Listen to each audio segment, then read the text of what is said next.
pa tong kama na to ni Ate Akari at hindi na nga natin na ipamigay kasi nga hindi kami magtagpo ng schedule nung humihingi.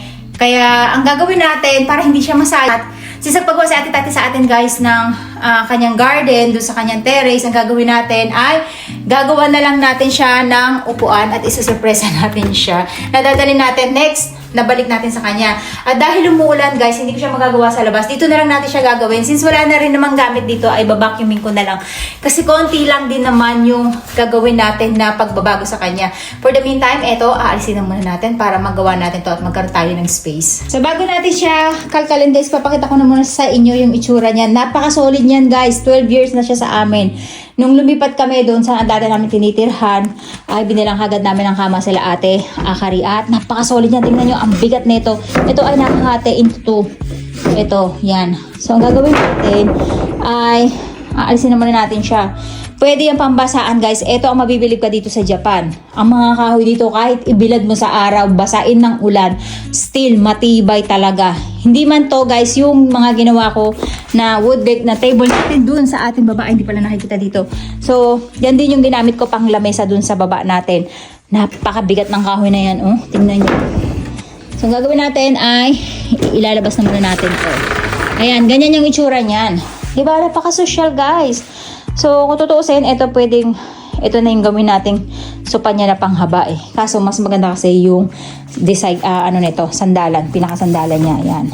At, gagawin natin ay, babaklasin na muna natin siya.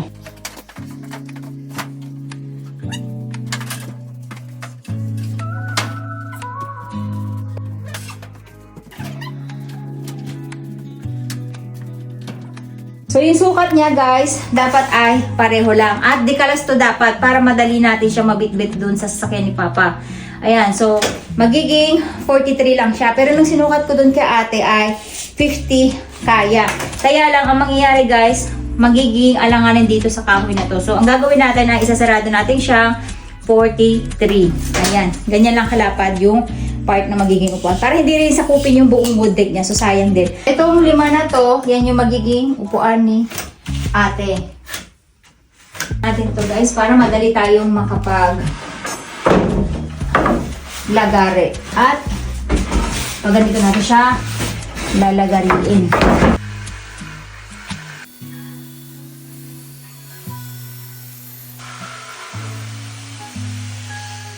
Ipapatong lang natin siya dito. And then yung pinaputulan natin kasi ito yung rough part. Ito yung itatalikod natin.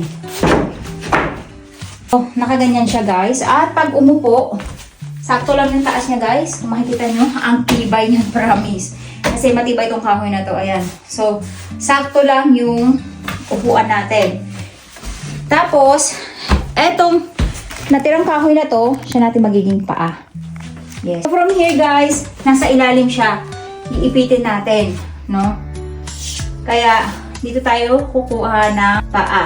And then mag-curve tayo dito para makuha natin 'tong pinakailalim ng ating kama. So hindi mo natin 'ito puputulin kasi mahirapan tayong magtayo. So yung taas ng upuan niya ay nasa 48.5 guys. So dito guys, puputol tayo ng tamang sukat ng 48.5. Naku, makapal-kapal to guys, medyo mahirap.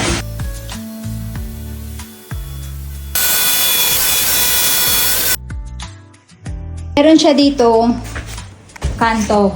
Ito yung iiwasan natin para maisalpak natin tong ating pinaka-upuan. So, ang gagawin natin, ito yung ating magic tool na pangkuha ng ating shape dito. Kasi meron siyang 2x2 pa dito. So, para makuha natin yung kanyang size, so, didiin lang natin to guys. 2 kamay. Ayan.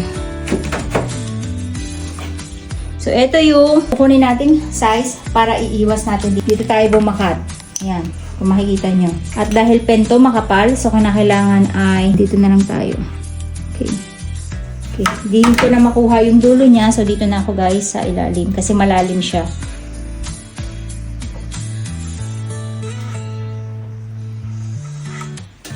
Okay. So, sa labas ang putol natin, wag sa loob. Guys, ganyan yung kinalabasan ng ating kanto na binawas. And then, Babakatin lang din natin siya. Ayan, kung makikita nyo. So, ganun ulit, guys. Sasalpak na natin dito. At iipitin. Okay. Ayan. So, ganyan yung itsura niya, guys. Pag naging paa siya. Ganyan. Diba? Pakasos siya. Ayan, etong pinagputulan natin, guys. Pwede natin gamitin dito sa ilalim. Dito naman natin siya gagamitin pang support. Ayan. Diba? Para hindi siya gagalaw-galaw.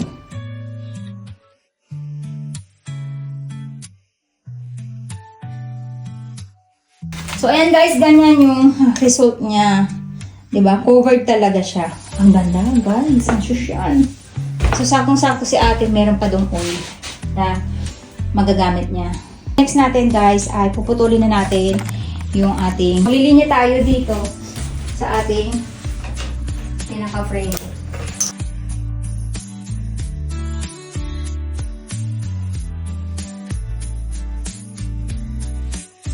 Kung makikita nyo, napakadali lang kalasin nito. Para maputol natin siya, ayan, naka-hook lang yan, disukbit.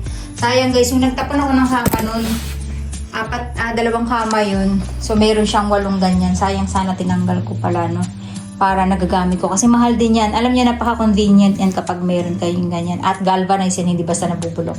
So, ito guys, yung gagamitin natin pang-unlock ng ating hook. Ayan, ito yung maganda sa meron kayong screw. Papalit-palit lang ng bala. So, kailangan natin kalasin itong kahoy. So, dito guys, as-is ko na lang siya pinutol. Hindi ko na siya kinalas. At pina-assist ko na lang kay Ate Akari para hindi bumagsak yung kabilang part ng kahoy natin. Hindi siya gagalaw-galaw. Lalak din natin ito na tornilyo. Ito yung pinaputulan natin sa gilid kanina. Ang ginawa natin. Ito yung pinutulan natin yung size ng panggilid niya para ito yung magiging pinaka-support niya sa ilalim. Ayan. Papatibay natin dito. So, gagamit lang tayo dito guys ng L bracket. Tapos nakaganyan siya. Okay? Sa ilalim. At tatapusin lang natin yung pagputol nun. Pwede na tayong makadalawa.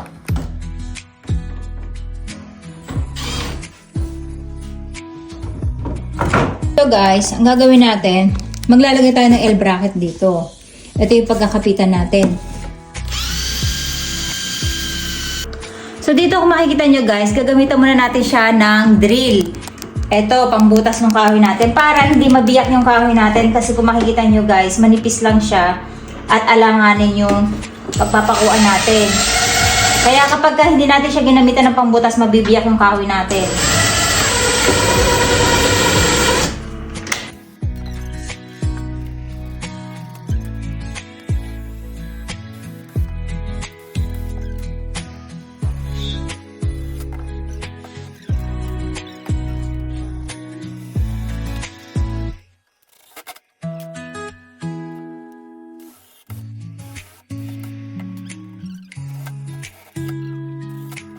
Ayan guys, nakabit na natin tong isang makikita nyo, stable na siya. Ang ginawa ko, ito binaba natin sa dulo kasi para hindi umuuga. Kasi una dito natin sila kinabit sa gitna.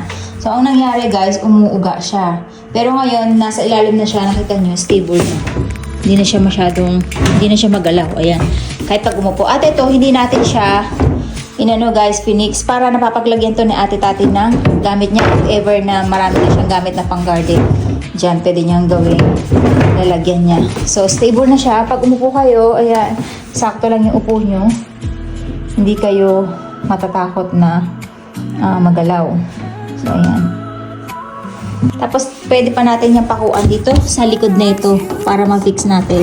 Kaya lang, hindi ko muna siya pinaho kasi kakalasin pa natin yan. Pagdating natin doon kala ate-tati. Ganyan yung itsura niya guys. O diba napakasosyal. Pag didikitin natin yan doon sa may wood deck niya para isang mahabang bench ang kalalabasan niya.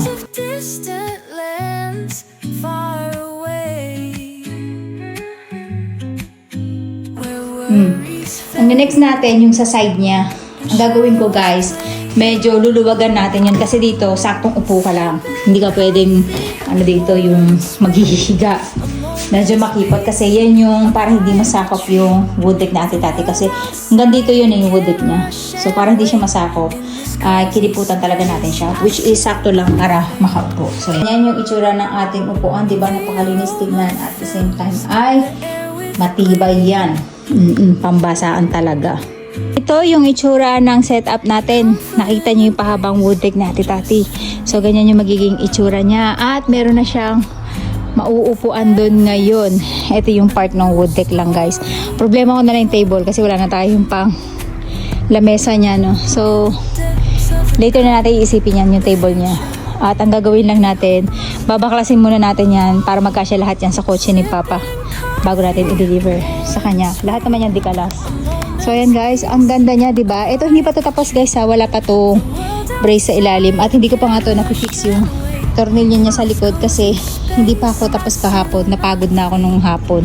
So ayan guys, ganyan, 'di ba? Yung kama natin ay nagawa nating upuan at napaka-social niya, 'di ba? So ayan, ganyan guys yung pinagpaguran ng lola nyo maghapon at napakasosyal. Ang problema niya na lang ngayon ay yung kanyang pinaka-table. So ayan na guys yung kinalabasan ng ating pagdi-DIY ng maghapon. Yes, isa't kalahating araw ko siyang ginawa kasi hapon na ako nag-start ng isang araw at kahapon maghapon ginawa natin siya. Ayan. At yung paan na lang nito ang natapos niya. Sana nagustuhan nyo. At sa mga hindi pa nakaka-follow, please don't forget to follow and subscribe sa aming YouTube channel. Ayan guys. O diba? Hindi na sayang yung ating kama na patapon na naging upuan pa ni ate-tati ngayon sa kanyang wood deck. As the last drop lingers on my tongue, a sense of calm like a song unsung. The world awaits, but I'm ready to face with a warm heart and a coffee embrace. Sweet Life TV and coffee's gentle sway. Find solace and peace in every